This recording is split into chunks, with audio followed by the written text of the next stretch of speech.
In this video, you will learn how to reseat a video card in the encoder. This is necessary if the encoder no longer recognizes the video card. First, ensure the power cord and all other cables are unplugged from the encoder. Push the blue tab in the direction of the arrow, then remove the side plate. Locate the video card inside the encoder.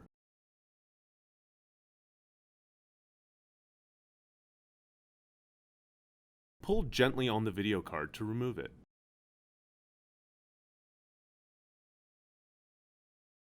Line up the video card with an open slot and firmly but gently press it in.